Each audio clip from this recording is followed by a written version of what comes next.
lengo ilikuwa ni kuivua Chama cha Mapinduzi nguo, lakini kwa mazingira tulionayo nadhani haitawezekana.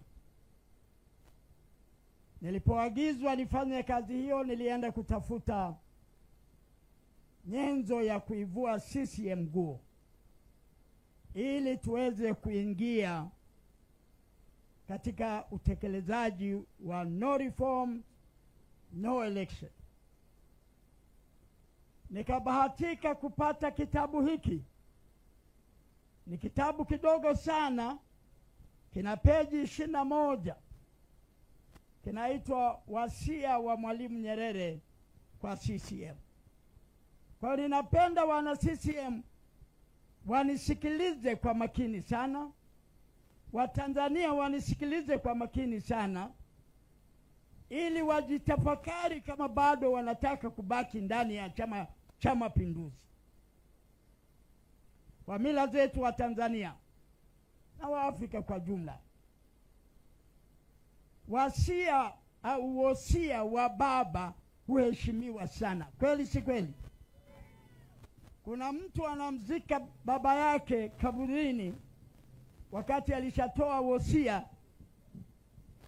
hata ngurumo zinakuja. Labda nisome sehemu moja ya kianzio, na hii sehemu ya kianzio ninaomba nielekeze kwa ndugu zangu wa Jeshi la Wananchi na Jeshi la Polisi, Jeshi la Magereza, Jeshi la Kujenga Taifa. Tukishaelewana kwenye hili, nimwachie mwenyekiti, makamu mwenyekiti, ili mvua isije ikakatiza maneno alionayo.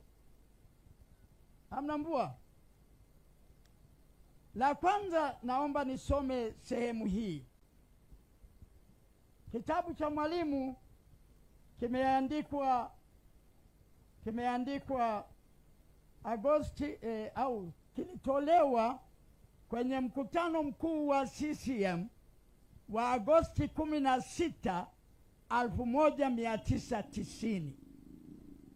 Kwa wengi wasiofahamu, Mwalimu Nyerere alipomaliza urais wake mwaka 1985, alibaki kuwa mwenyekiti wa CCM hadi mwaka wa 1990. Kwa hiyo hotuba hii aliandika wakati wa kukabidhi wenyekiti, akiona CCM inaenda kufa. Kwa hiyo Mwalimu alikuwa anaomboleza chama alichokipenda sana, chama ambacho kimewasaidia sana wananchi, lakini kimeachwa kinaenda kufa na wala hakiwasaidii tena wa Tanzania. Sisi Rungwe ni nani kama Mwalimu anaomboleza chama chake alichokipenda kinashindwa kutimiza majukumu? Sisi ni nani? La pili, katika sura hiyo Mwalimu anaanza na jeshi kwa maneno haya magumu kweli kweli. Askari, naomba mnisikilize kwa makini. Tunawapenda sana maaskari na Mwalimu aliwapenda, lakini hatupendi upuuzi unaofanywa kinyume na sheria. Na Mwalimu hapa anaeleza vitu gani ni upuuzi kwa majeshi yetu. Sio maneno yangu, maneno ya Mwalimu. Chadema ikishika nchi haiendi kuunda jeshi jipya, ni hawa. Kwa hiyo watusikilize kwa umakini ili waweze kupendwa na Watanzania. Wajitafakari kwa nini hawapendwi leo. Na jibu analo Mwalimu. Anasema hivi. Anasema haki yao kwa mbinu za kipumbavu. Mwalimu anatumia lugha ngumu. Wao wenyewe wakajichukulia haki yao. Serikali ya Mapinduzi ya Zanzibar haikuwa serikali ya kuchaguliwa kwa kupiga kura, lakini ilikuwa ni serikali ya wengi ambayo waliipata kwa kukubali kujitolea mhanga. Leo tunapowaambia Watanzania mjitolee mhanga, mkomboe nchi yenu, wanaotamka hivyo wanaonekana wahaini. tunapelekwa mahakamani, tunakamatwa, tunateswa, tunafanywa nini? Askari, sikilizeni kwa makini. Vyama vilivyopinga mapinduzi ya Zanzibar vilivunjwa. Chama kimoja kilichokubali mapinduzi kilijiunga na ASP. Anazungumzia mapinduzi ya Zanzibar ya mwaka 1964. Watanzania mmenyimwa elimu. Mwaka 1963 Zanzibar walifanya uchaguzi wa kidemokrasia, lakini watu wachache wakaipindua ile serikali iliyochaguliwa kwa sababu walimchagua mfalme au mtu ambaye si Mtanzania, si mzalendo, si Mtanzania ambaye anaopenda watu wao. Anasema, ndugu wajumbe, inawezekana kwamba bado ziko sababu zito za leo za kuendelea kuwa na mfumo wa chama kimoja. Alafu akaendelea akauliza, lakini mbele zaidi, kwa sababu naruka kwa sababu ya tishio la mvua, anasema hivi. Asante. Anasema hivi, ni vema kueleza uamuzi wa kuunda jeshi letu chini ya mfumo wa chama kimoja. Anasema mfumo wa chama kimoja ulitokana na hali halisi ya historia ya nchi yetu. Baada ya maasi ya jeshi ambalo tulilirithi sisi na muungano wa Tanganyika na Zanzibar. Lakini jeshi la nchi yoyote, kama ni jeshi la kizalendo kweli, na naomba jeshi letu litafakari kama lenyewe leo linaweza kujiita jeshi la kizalendo. Jana nimeona na polisi wamekuja na mabomu, Watanzania wanapokea viongozi wao, alafu wao wanaleta mabomu. Kama huo ni uzalendo, wajitafakari na kujiuliza.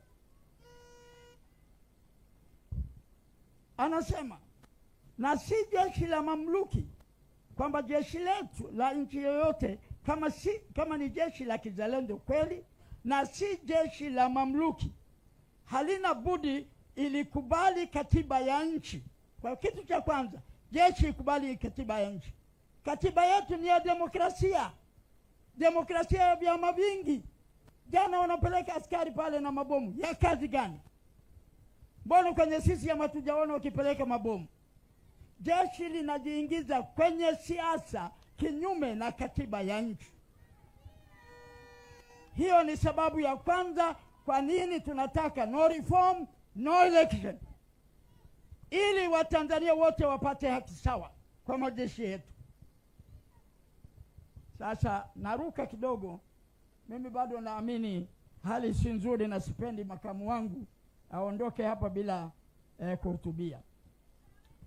Jambo la pili, Mwalimu anasema katika hatua zote CCM inajishughulisha sana na wananchi, lakini ufanisi wake katika shughuli hizo bado haujawa wa kuridhisha. CCM si baba yangu, si mama yangu. Je, nyie watu wa Rungwe, CCM ni baba yenu na mama yenu? Sasa kama si baba yenu, si mama yenu, na shida zenu zimeshindwa, nitaieleza baadaye kama muda utaruhusu. Mwalimu anaeleza, kama si baba yenu, si mama yenu, kwa nini tusiende na no reform, no election? Nitamwachia makamu mwenyekiti ataeleza sababu zinazoleta uchungu kwa Watanzania, kwa nini twende kwenye njia ya no reform, no election. Anasema hivi, anasema ingawa kwa nadharia muundo wa chama chetu ni wa kidemokrasia, lakini katika vitendo hatuonyeshi demokrasia wakati wote na kwa shughuli zetu zote. Huyu ni mwenyekiti wa chama ndiye anasema, Mwalimu, sio maneno yangu. Kwa hiyo demokrasia ndani ya CCM ilikufa tangu mwaka 1980 kitu mpaka mwaka 90. Mwalimu anashuhudia. Sasa mnaogopa nini kwenda kwenye no reform na election kama yeye mwenyewe mwenye chama chake anakiri kwamba demokrasia hiyo ilishadhoofika na ilikuwa ni chombo cha uchaguzi tu na hakina shughuli nyingine. Ungetazamia kwamba kati ya uchaguzi na uchaguzi mwingine, wale waliochaguliwa na wale ambao wangependa kusimamia katika uchaguzi huo. Mvua inakuja, makamu mwenyekiti, mimi naomba nimalizie hapo, lakini cha muhimu sana katika hotuba yote, na nikipata mahali pengine nitaenda kuifafanua kwa kina, muhimu sana tuungane na Chadema, twende kwa sababu nyie ndio wenye mamlaka ya kuiadabisha serikali. Wananchi ndio wanaweza kuitia adabu serikali, na duniani kwenye nchi zile ambapo wananchi wana nguvu, wanajitambua, serikali zinatiwa adabu na zinatekeleza mambo wanayotaka wananchi, kwa sababu wananchi wanatambua nguvu yao. Naomba radhi, makamu mwenyekiti, nisamehe, lakini mimi nimezoea, kama ingekuwa mimi ningesema tuendelee hata katikati ya mvua, kwa sababu kupata nafasi hii ni ngumu sana.